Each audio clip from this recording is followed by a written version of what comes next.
Hello and welcome to what I've called the In the Box series of video tutorials.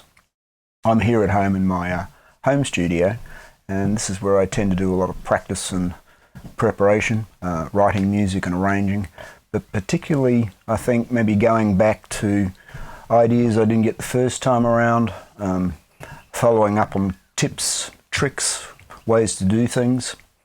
I've called this series In the Box because I was prompted by that idea from a art of record production conference in San Francisco about 3 years ago, where the feature session was a lot of older producers discussing this idea of in the box versus out of the box. And what they meant by that out of the box was perhaps related to a lot of gear lust about very large consoles and tape recorders and equipment that's not easily accessible by most of us, and in their context was used in famous names, record production and mixing, versus in the box, which for most of us is about trying to do all of our musical work inside the computer, including mixing and mastering. We may have some access to limited outboard equipment, but mostly it's inside the computer. And if you Google a little bit about that, you'll still see that's a raging debate. Tape versus digital, in the box versus out of the box. Many of the quieter, less hype-prone professional producers and mastering engineers seem to have no concern with the mixing in the box issue, and they obviously produce very, very good results. So some of this is about craft, I suspect, and less so about equipment lust. So in this series I wanted to look at some more of my explanations and my thoughts based on my time in the studio here at home, and I hope that might be of use. So let's have a look at the first part. Here we are in a Pro Tools session that I've set up for these purposes. First of all, we're going to look at calibrating, and in using VU meters in particular. One of the things these days that I can't understand for the life of me is not incorporated into all DAWs is VU metering, particularly in relation to RMS and average level, like we used to use in analog consoles and tape machines. The Pro Tools metering, as you can see, and like many DAWs, is a peak meter, dBs FS, dBs full scale. So we're going to route some tone around the system and have a look at seeing how we might better calibrate this, and to return to some issues that I think are related to that in-the-box sound. In other words, crunching, over-processed, and I'm trying to get a more natural sound through the system. I've got a signal generator set up, Pro Tools mono Avid signal generator. And right out of the box as it opens, it's calibrated to, it's a 1K sine wave test tone, and it's set to neg 20 dB. And that happens to be one of the standards used in calibrating tape machines and consoles, and goes back with quite a bit of history. Let's just refer you to a great paper by Bob Katz in Digital Domain, and that goes into quite a bit of detail about making recordings, the history of the VU, scale, ballistics, loudness levels, and eventually he gets into his K-system theory, which we'll see a little bit later in some of our mixing sessions. So Bob Katz, Digital Domain. Let's route some tone around, but before we do that, this is very important on all doors. We need pre-fader metering throughout, so no matter what our fader levels are doing, we can see the original input of our track as recorded. If we turn pre-fader off, turn the faders up and down, we don't really know how the source is driving the track. We need pre-fader metering on, and I tend to use it on all the time, really. In this session I've got 4 audio tracks, a mono, a stereo, a mono, a stereo. I've got 4 instrument tracks, And I've got 4 buses or subgroups that I tend to use to route groups of instruments through. And I can also make use of these later in terms of stems or setting up monitor mixes or just quickly soloing and muting various groups. After the track hits the auxiliary bus that it's assigned to, it then goes to the master fader. So let's route this tone to a mono track. We'll have a look at the VU meter. I'll just turn that down a little so we aren't bombarded by the tone. We can see on a VU calibrated to neg 20, that's 0. And if I go across to the bus it's routed to, we'll bring up the meter, and we can see, interestingly, that's dropped 3 dB, just getting across the buses there. That's interesting. 3 dB, that's an important figure, and we'll see sets of 3s and 6s a bit later. Let's route that to a stereo track. Have a look at the meter. We'll have a look at the bus again. And what we can see is we've got 0 on both sides with the stereo track. So there's a 3 dB discrepancy between stereo and mono tracks. And some of that is related to the pan law that you can see used in Pro Tool, 3 dB. I should also mention this session is 24-bit. I think that's a good format for tracking and mixing. Later we'll use 32-bit floating point, which is a much larger file. We'll use that for a mastering session. But in this case, for all multi-track sessions, 24-bit is a good combination of file size to quality. 24-bit is 6 dB per bit. 24-bit equals 144 dB of dynamic range. That's a hell of a lot. That's like more than a jet aircraft flying over your head. And part of the problem, I think, in the box is that incoming signal, pre-fader metering, we may tend to put that a little high on the tracks up here somewhere. And really it's a bit silly because you've got 144 dB of dynamic range and you're having the signal sit at the very top of it. I'm looking to have that sit about more like the middle of the range. So let's have a look at our tracks again. I've just got a small series of audio tracks set up here that are just recorded very simply by talking into a laptop microphone. Good level, and they just route across to a bus. We'll unmute those, and as you can see they'll play around in a loop. Off we go. This is a different soundscape, voice movement track. I'll turn that down a little bit. But look at this.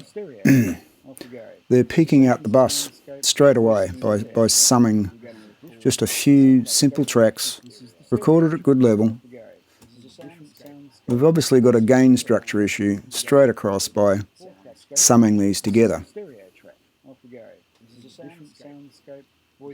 So one tendency to stop blowing that bus apart might be to reduce the levels, the fader levels, and we can see we're getting better level here. Okay. Fine. But the problem with that is if we go back to pre-fader metering, it doesn't stop the fact that these are all still coming into the system way too hot. So my thinking on this is, and some others, is to reduce that input level and to maximise the system more around the middle of the metering so we can use that full 144 dB of dynamic range. In the old school, we used to run the tones around the desks and set them up. It might be worth remembering that we only had a mono track on a tape part, and stereo tracks are a relatively new invention.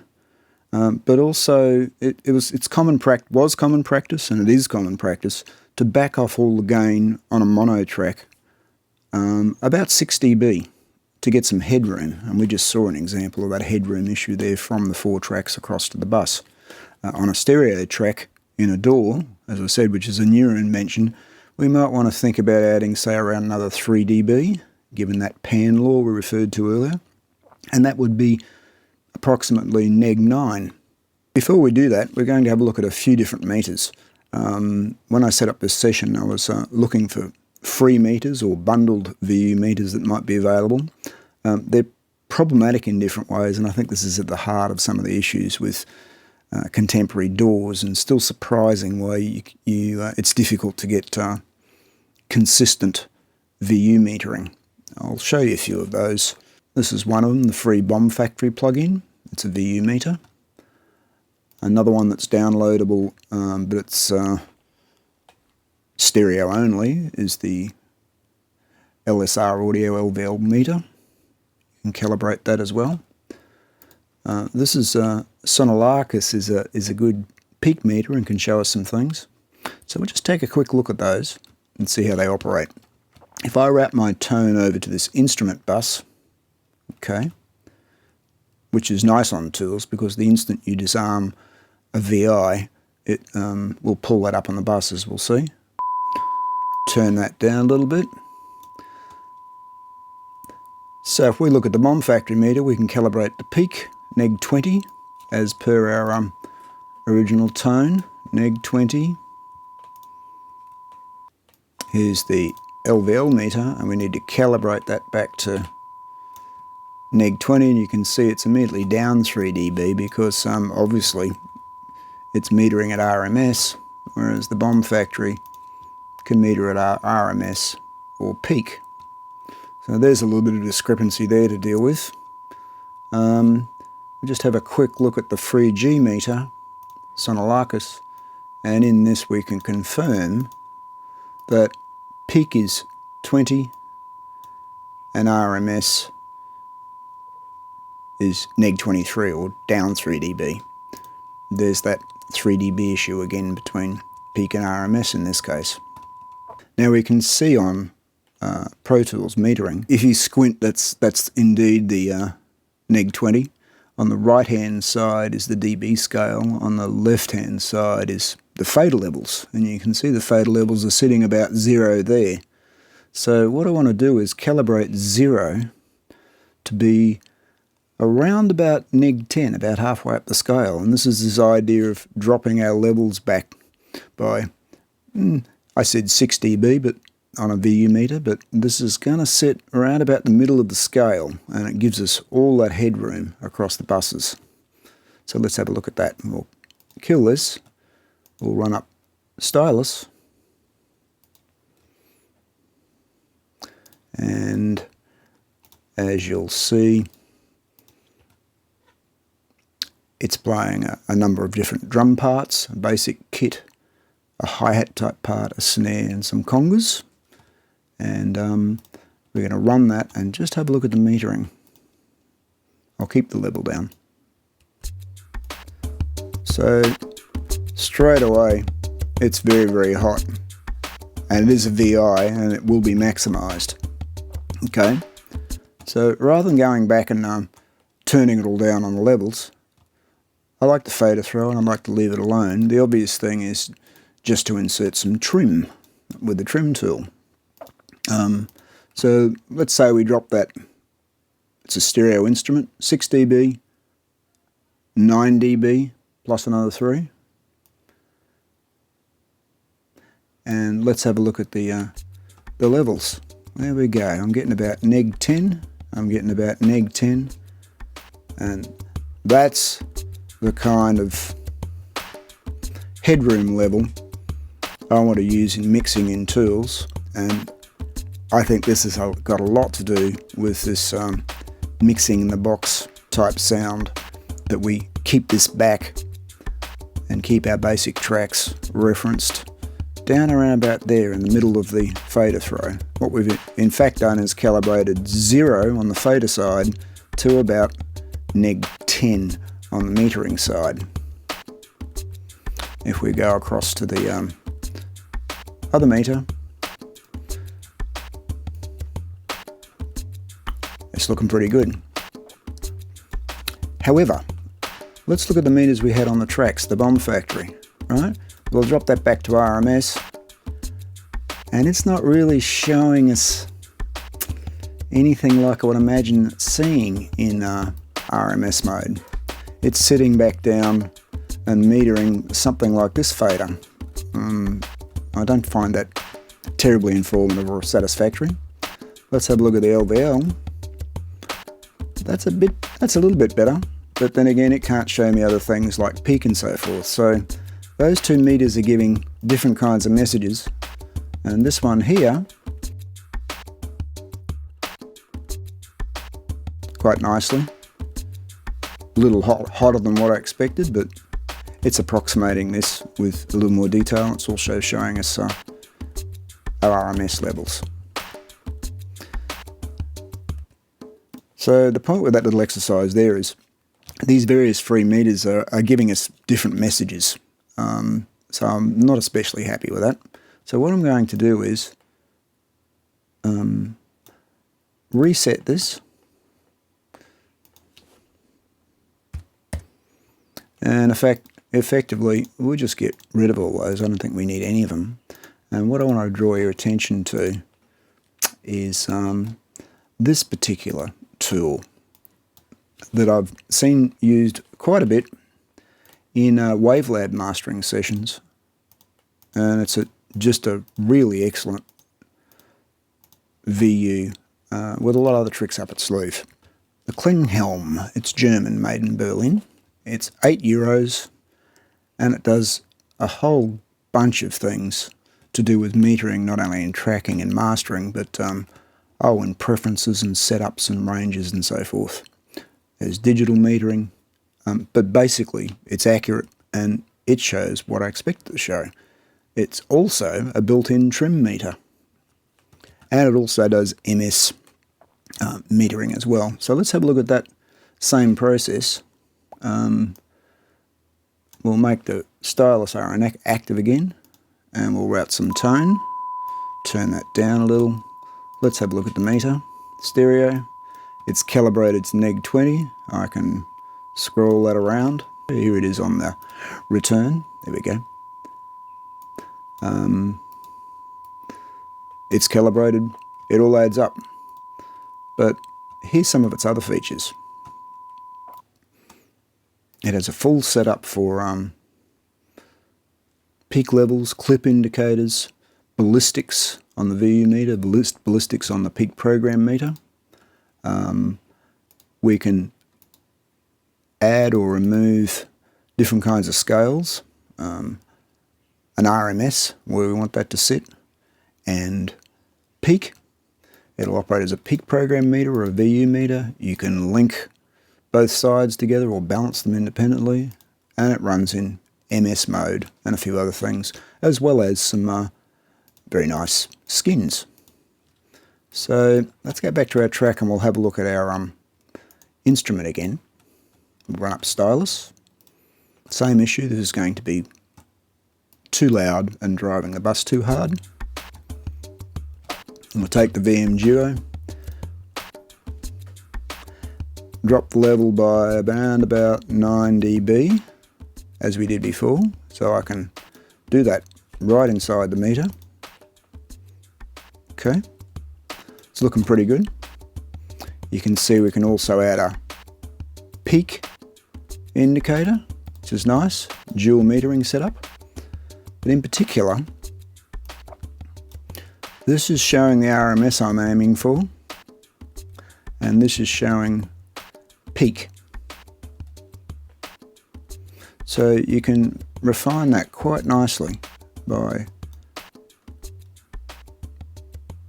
trimming the input level, and actually that's looking a bit closer to 8.5. Great meter, and now we've got some decent tools to work with. And here we are in Logic. For those you might be interested in other DAWs, some of the same things applied here. I've set up a similar session, but a couple of things to particularly draw your attention to in Logic in relation to how it defaults out of the box. I strongly suggest you make a couple of these changes. One is Options Audio menu. Make sure pre-fader metering is on. Now if we notice out of the box, let's run some tone. I I'll turn this on. There's our test tone again. We'll turn our master down so it doesn't annoy you too much. There's our meter. Same thing, calibrated to 0. But just notice this is another feature of Logic. The way it is out of the box, these meters are crammed right down the bottom of the scale. They're stretched. So this is another important feature. Go to Display, Mixer, and Level Meters. See the scale is exponential? Well, let's turn the tone back on and set this to sectional dB linear. Watch what happens to the level coming in over here. Now we can actually see the scale is not crammed down the bottom, and we can see neg 20 in about the middle of the meter, neg 10, the same magic number about here. So 2 things to check in Logic, pre-fader metering and sectional dB linear metering. Otherwise the same works pretty similarly, and we'll run up this ultrabeat track and have a look. This fella. Again, it's really blowing out the console. Go to our meter, drop it by 9 as we did before. This is even a hotter track. I'm going to pull it back to about 12 or so. And it's peaking around about the neg 10 again. Frequency response got a lot to do with this too. As you're probably aware, RMS is greatly dependent on the frequencies involved, but basically I can calibrate this up until I get those meters running the way I want them to, and this is sitting around about neg 10 and adding up, so that's looking very nice. So here we are back in Pro Tools again. Basically this session and most startup sessions, they run with an instance of these VU plugins, the Klingon Helms, right across the top of the strip. I can see it on the output, I can see it in the auxiliaries, and they function both as trim tools, very good trim tools, as well as being peak program meters, ballistic settable, clip range, peak range, and a bunch of really nice skins. So let's just quickly have a look at our stylus part again. There we go. That's it coming in on the input. Let's have a look at our bus.